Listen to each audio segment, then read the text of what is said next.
hello to everybody who is here early. Super great to see you. Tell us where you guys are from, like where are you guys calling from? What countries are you thinking about moving to? Vanessa is such a wealth of knowledge and she's super busy. So I'm so happy that you're here to kick day 2 off. But yeah, Vanessa is literally like the moving abroad expert, the everything visas. How can you really make whatever that country is that you want to go to work? She basically has all the answers for you. So definitely you're going to want to take notes and come with questions. We're going to start in a couple minutes to allow for some more people to trickle in. I'm going to drop my link in the chat. So it's a quick link. You can navigate to whatever social media preference you have. I actually made an NFC tag. So this sticker, which is my logo, has a little chip in the back. And so you can actually touch your iPhone to it. No way. And then it will launch my quick links on the phone. And then you can divert yourself to wherever you want to go find out more information. That's so high tech. How did you even find out about that? Well, I work in tech and TikTok. But you're also in tech, so you like always know about these things. I try to keep myself hip with the kids and very like relevant. My masterclass about how to move abroad even integrated ChatGPT for some of the lessons. So GPT, excuse me. I love that. Can you reset the link? Yes, I can. Awesome. Well, so good to see everybody. And like we said, for those that are just trickling in, feel free to tell us your name, where you're calling in from, you know, when do you want to move abroad and what countries are you thinking about? So we can see where everybody's at in the world. I appreciate Ray Guns. Damn, you're in the year 3000 with the sticker business card.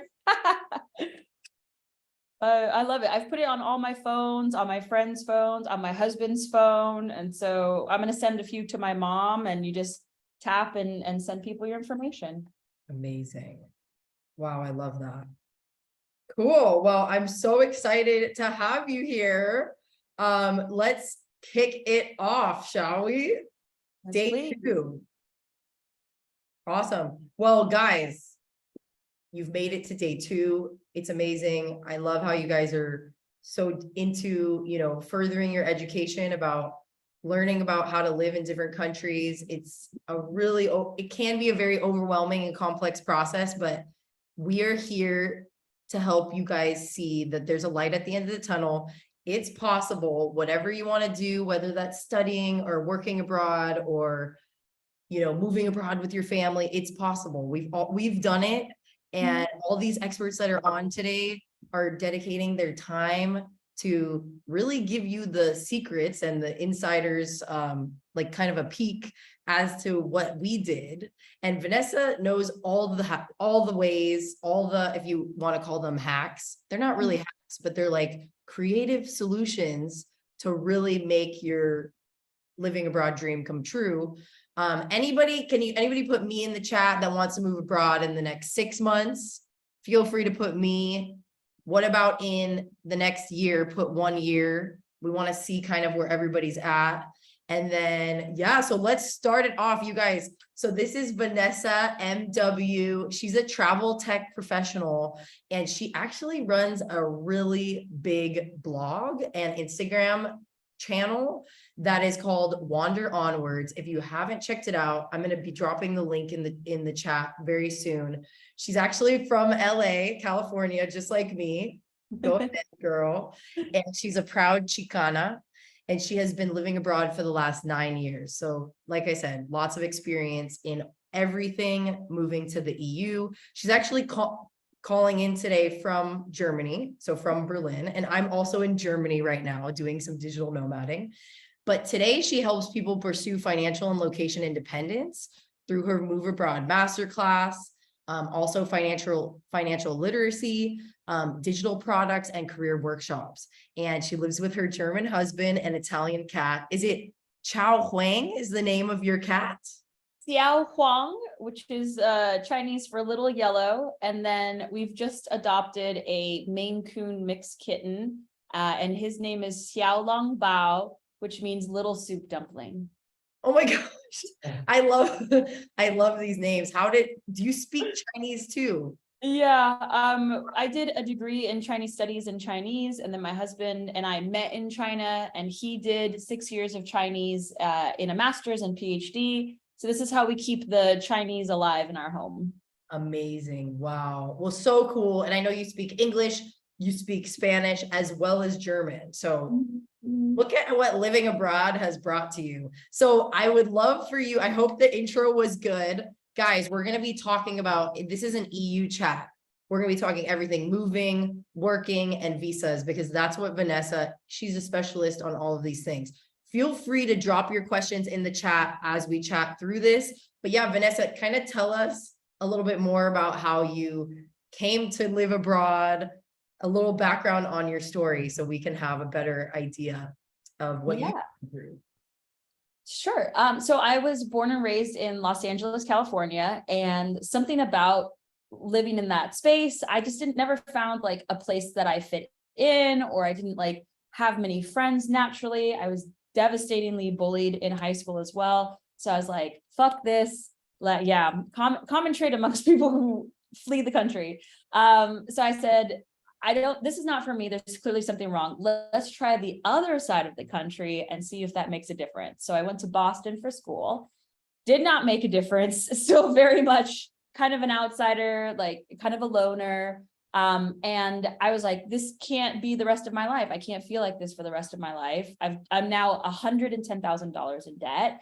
I'm about to take on another $150,000 in debt to go to law school. And I just need a reset for a year. I'll go teach English in China. And then 1 year became 9 more. And so I'm actually celebrating my 10th year abroad this July. So yeah, I've officially been 10 years abroad now.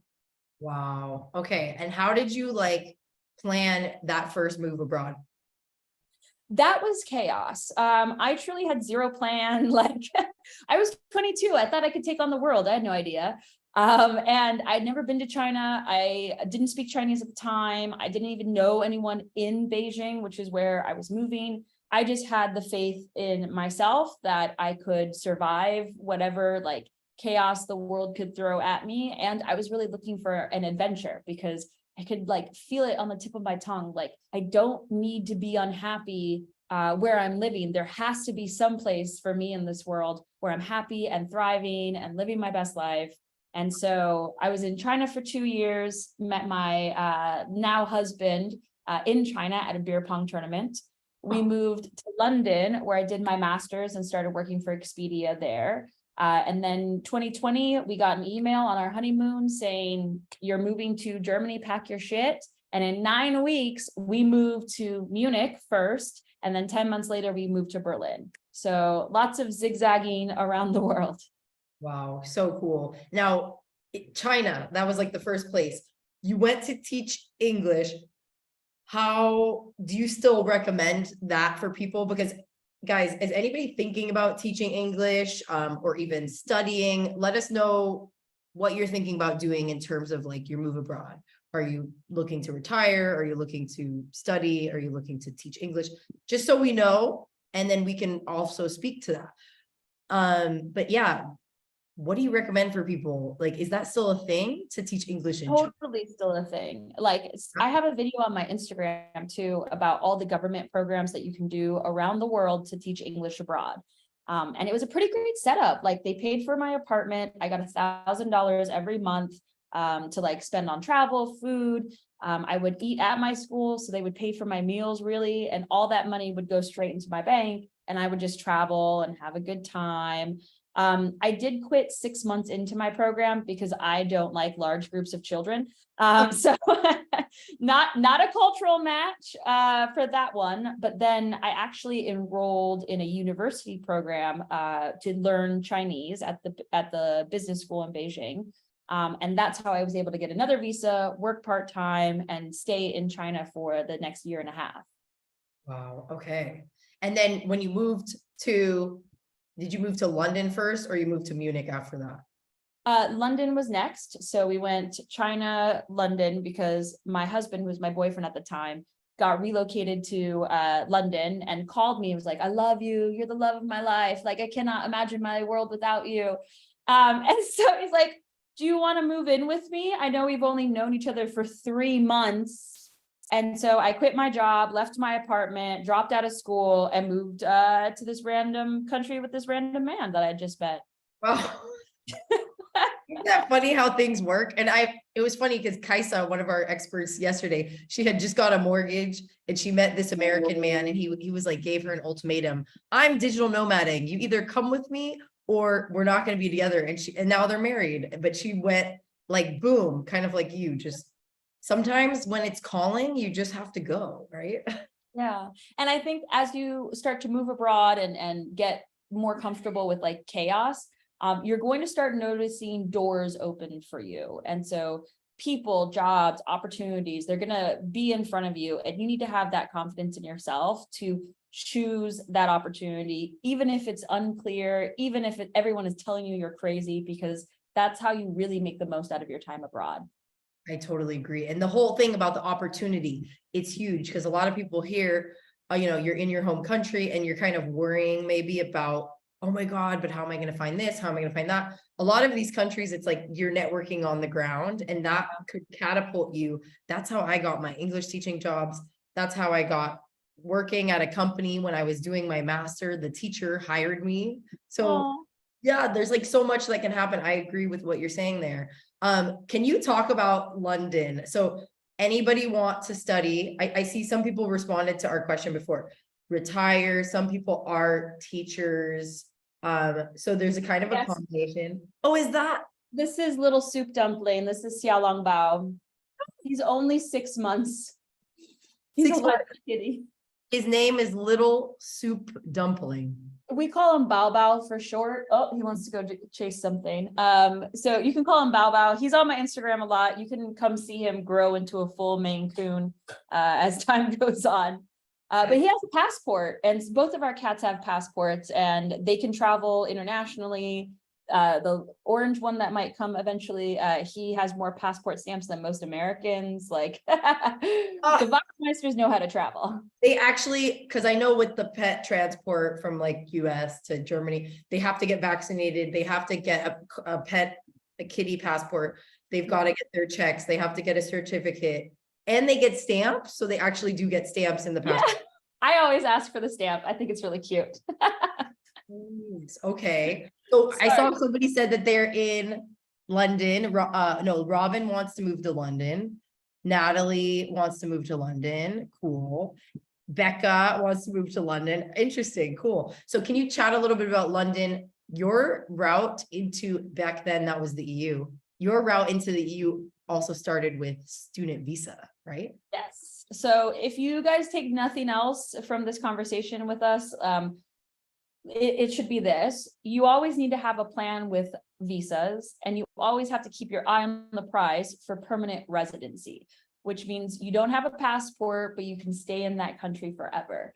Now, there are certain ways to achieve permanent residency, but as a 22 or 24-year-old that had just moved across the world, I didn't really have this understanding and maturity, really. So first I went to London on a tourist visa for 6 months, and I got into all sorts of trouble with that because every time I went in and out, they were like, you only have 3 months. You only have 2 more weeks. And then at the 2-week mark, they actually stopped me from going into the country and were saying, oh, we don't believe that you're going to leave once it's expired because you have a partner here. And I actually showed them my acceptance letter to the university, and I was letting them know, like, I'm going to leave and come back on my student visa. But I was held in immigration for an hour, and I was like bawling my eyes out, trying to get them to let me into the country. So a little bit chaotic start. Once I had gotten my student acceptance, I went back home to America, processed that student visa, and it was 2.5 years that I got on my student visa. So that let me work part-time and also study full-time. Oh, amazing. Because, well, London is a little bit more England is a little bit more complicated now, but the student visa route that you're saying can work for a lot of countries. I mean, each country is different. Like Croatia, the digital nomad visa is not really a path to residency because I think it expires after like 1 year. But the student visa route, I think Spain, Portugal, what are other ones where you study for like a year, 2 years, and then you can switch it? Do you know? So Yep. people take notes. Yeah, so the UK actually has a graduate visa now. So once you complete a program at a university level in the UK, you can get anywhere from 2 to 3 years for your graduate visa, and you can work there without a visa sponsorship. So my advice to anyone looking at the UK is to go do a 1-year master's in Scotland. Write that down because it's the cheapest master's you can get on the island.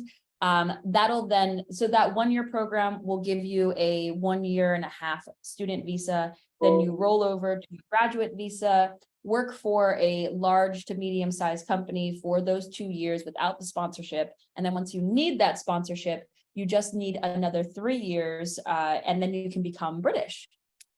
Amazing. Oh, see, these are the secrets that you can't just Google, guys. Yeah. Vanessa has been on the summit before, and she actually created, so her free gift today is a whole list of master's programs that are they free or just like super unheard of affordable? Yes, so it's always going to be under 3,000 total for the masters. They're taught in English, but they are taught abroad. So in Portugal, Germany, Spain, and the idea is that I'm trying to help you directly go to these universities to pay anywhere from 300 euros per semester to under 3,000 for the entire program. So everyone has access to affordable education. Amazing. And now I wonder what you have to say about this. Back in the day, 5 years ago, Spain didn't have, the digital nomad visa. It wasn't like as easy as right now. So I came on the student visa route. First year, I actually did go to class. The second year, I actually just paid for a $1,000 program that gave me the visa, and I actually never went to class. Is that something? And that a lot of people do that. Is that something that you've seen? Is that something that people can have in the back of their heads when they're thinking about their visa route? Yes, that's something I've seen and done. So in China, when I enrolled in that Chinese program, once I had like a workable level of Chinese, I also only went to class once a week just to maintain that visa status. And my teachers were so pissed that I was not taking that program more seriously. But I'm alone. Like I have to pay all my own bills. I get no support from my parents. So it was either work and survive and get a C in Chinese, or be like an outstanding student, blah, blah, blah. I always tell my clients, like, unfortunately, as an immigrant, you are not going to be able to have all of the choices all of the time. You have to constantly think of your visa status. You have to plan ahead. You have to have a bigger emergency fund than any local folks might have. And so once you reach permanent residency, then you can totally slack off. But until then, you must stay on top of your game. But there's also programs that aren't like super serious. I mean, yeah, it can be they call it in Spain specifically a máster, and you can literally get one in entrepreneurship, and there's like 2 classes a week. You can also do Spanish classes, German classes, and those count and they're fun. It doesn't have to be like super boring, and it's only a couple hours for the lecture. Totally. But you want to think long term too. So if you're enrolling in a language class, many of the work visas need you to recognize either like a language requirement, basic language requirement, so like an A1 kind of situation, or to count towards your permanent residency, they require anything from A2 to B1. So you always want to like compound on the language experience, and to be able to communicate with the world around you just lowers your anxiety levels significantly and puts you in a better position to like carry on with your life there. Cool. Yeah, I'm seeing like Sila says she studied abroad in London. She loved it so much. Yeah, I've heard it's great. And like a lot of people here are asking some questions. specifically about Portugal, but I think we could also be a little general. What about let's shift now instead of like, we want to tap on everything, you guys, because I see there's some people that want to know about work visas, some people that want to learn about retirement visas. What can you talk about with work visas, specifically in the EU? And how does that? Well, let's take a step back and talk about finding work in the EU. Okay. So I am actually hosting a workshop next week to help Americans find work in the EU. It's totally free. I'll drop the link in the chat as well. But really, there's a style of applications, networking, interviewing that America is just so different from the EU. So I try to help my clients be more targeted with their research and their applications. The best thing that you guys can do after this like free summit is to go to your LinkedIn and start making it optimized for Europe. And what that means is the title of your LinkedIn, so like your position, should be SEO optimized. It should be program manager, software engineer, marketing manager, something that recruiters are looking for.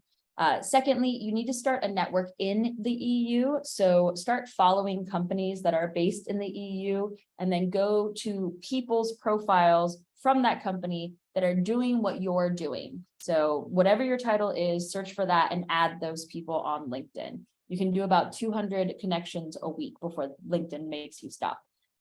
What that's going to do is it's going to put you in their network. So when recruiters are searching for marketing managers, software developers, blah, blah, you might start coming up as someone in that network because you have connections in that company. And the more connections that you have, the more posts that you interact with, the higher your ranking will be in LinkedIn searches. So that's a really easy way to get into the recruiter network in the EU that not a lot of people know about. Wow, that's so great. And then do you also recommend reaching out and striking up conversations with recruiters, with people within the company so that they can maybe internally refer you? Yes, totally. But it's a bit of a crapshoot right now because of the current like economic crisis and lots of folks are looking for jobs. So my recommendation is actually to go on social media and try to reach out to these people because many of the recruiters and folks in tech have their full name in their Twitter handle or in their information. And they also have like Amazon employee, ex Netflix, blah, blah, blah. And so that's how I was able to like scrape a bunch of referrals in the EU by like tweeting at people and saying, oh, I'd love to DM you about some information, blah, blah. Okay, that's good. So you're kind of like hitting it at all angles. You're not just using LinkedIn, you're using Twitter, Instagram, because maybe they'll be more responsive there because they're not getting as many messages. Because I'm sure everybody's trying to, say, hey, I want this job. Yeah, or trying to finesse a referral, which I totally respect the hustle. I get it. But we need to be creative with our networking when we're trying to pull off something as big as getting a work sponsorship. I will also say if you're targeting work sponsors or work sponsorship in Italy and Spain and France, like that language requirement is going to be pretty necessary.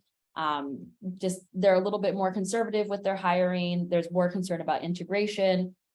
So start with those lessons, find a lover from those regions and start practicing at home.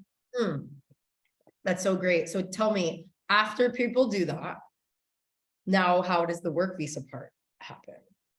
So in some countries, you can actually sponsor yourself. So as long as you have that job contract, you can make an appointment at the German Ausländerbehörde, which means foreigner's office. And you can process and pay for the visa on your own. Most circumstances, especially if it's a larger company, their lawyers will reach out to you, help you fill out the paperwork, and then go with you to make the application in person once you land here in the country. Once you have that work visa, you need to turn it into a residence permit. So you go to the Ausländerbehörde, you submit your paperwork, they will then mail you your residence permit, and you have to make sure that that residence permit always reflects your true address. Otherwise, you start having problems with like registering for social services, registering for healthcare. Like I said, always have to be on top of the ball. Right. Now, interesting. Once you get that residency permit, you can then apply for healthcare. I'm really curious what it's like in Germany, because I know in Spain, you have to have three things. The empadronamiento, which is this document that you get from City Hall that shows that you're living in an address. They want to see, you go to the public healthcare center, you have to show that, you have to show your social security number, and you have to show your identity card. Is it the same in Germany? It is for when you submit your application for the healthcare card. So the healthcare card, I'll show you my old one, since it's inactive now. I was part of the public health insurance. And so this is my healthcare card, where this little chip basically gives me access to all services. And when you go in, you give them the little chip, you put it in a chip reader, and they log you in for the services that you have, etc. Wow. When I applied for my private healthcare, because everything from my Botox to my therapy is covered, I actually pay first, and then I send them a digital invoice with a scanning app that they have, and they pay for everything. It's great. Wow, that's so awesome. I can't believe they cover Botox. I know. It's all the headaches that I'm getting, you know how it is. This is the Spain one. This is the Barcelona one. This is the prescription card though. So now they're not printing out paper. They ask you for your card, and then they call it into the pharmacy you have on file. And then this is just when you like go to the place. Kind of old school. There's no chips. It's not as advanced as Germany. Advanced in Germany. That's laughable, but I'll take it. It's pretty advanced. I mean, I'm freaking out. I just came from, because we live in Barcelona, and I'm like, this is so much like more organized. Yeah. And sometimes it's a chaos in Spain, Yeah, true. I guess in a good way. Yes. For me, I can go and visit, but I don't think I could live there long term. Like coming from China, where I could order. So if you're too drunk to drive your car, you can order a little man on a scooter, and he will scoot to you and then drive your car home for you, and then like leave you there. And then he'll scoot to wherever he needs to go. So that was like my background with service and support. And now here in Germany, I have to take a cab or walk drunk in the streets. Like, it's barbaric. That's so funny. Well, you guys, we're almost complete with her interview. So let's open it up for live Q&A. Feel free to ask your questions in the chat. But while we're waiting for people to ask some questions, Vanessa, tell me more about what are the other visas that your clients are coming to you for? What are you kind of seeing? I mean, we can talk all EU, like what are the best ones for people that aren't interested in studying? And maybe not the work visa. What are the other ones that you would recommend? Yeah. So digital nomad visas, you have to apply to them while they're hot, because some countries will do away with them, change them, put more limitations on them. So really jump aggressively at these opportunities. The Portuguese and the Spanish one are very popular right now. Portugal's D7 visa, you can actually go on as if it was a digital nomad visa. You just have to be very clear in like the description of what passive income looks like for your business model. For Malta, though, this is like the hot digital nomad visa that no one talks about. You can apply for it in 4 weeks. It's a completely digital country. It has 0% foreign earned income tax, so you get to save a buttload of money. And the cost of living in Malta is still relatively low. So they're trying to attract more people because it is an aging society. It is also a 2-hour ferry from Italy. So you can just go hang out in Italy and eventually become Maltese, because their national language is English, and you can apply for a passport in 5 years. You just have to keep re-upping your digital nomad visa. I love that. Okay, cool. That's a really, I guess that's one that people don't really think about because it's a small island and it just gets overlooked. So we do have some questions here. Okay, Natalie asked, what about digital nomads wanting to move to the UK? The UK has a lot of weird restrictions right now because of Brexit, but they are very desperate for talent and like well-educated talent. So they used to have the tech rock star visa that people were going on.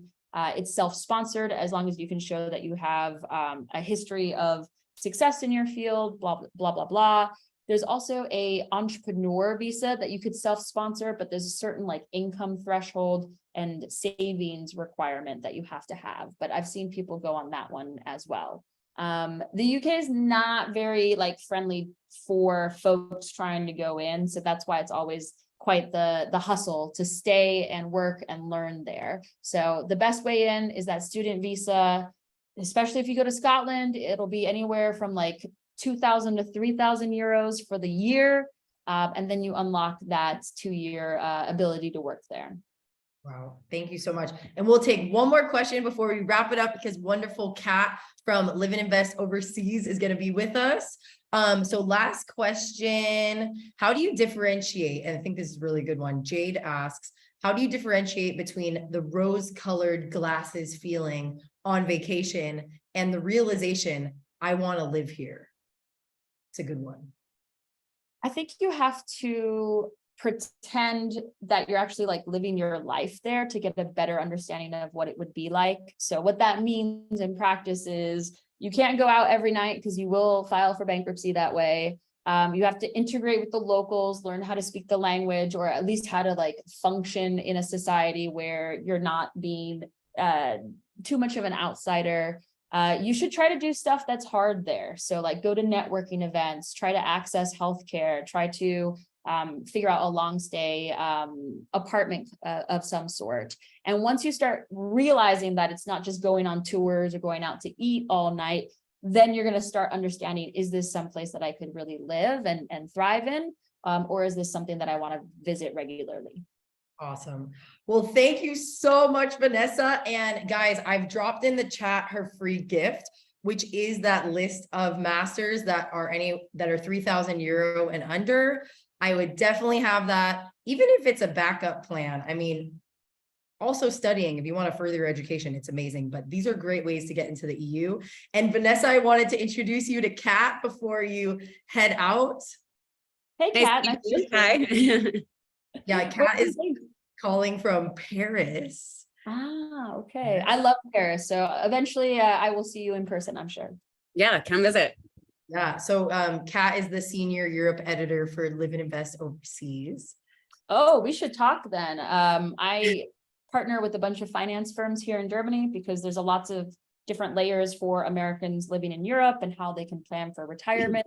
I definitely don't need to explain that to you, Kat, but just for the rest of the folks that are here. Yeah, fantastic. Awesome. Well, Vanessa, thank you so much. Everybody in the chat, if you guys can give an invisible round of applause and say thank you to Vanessa for taking time out of her, what is it, Sunday today? Yeah, Sunday evening to jump on here with us. Thank you so much, Vanessa. Thanks, guys. Good to see you. Online. Hey. Bye.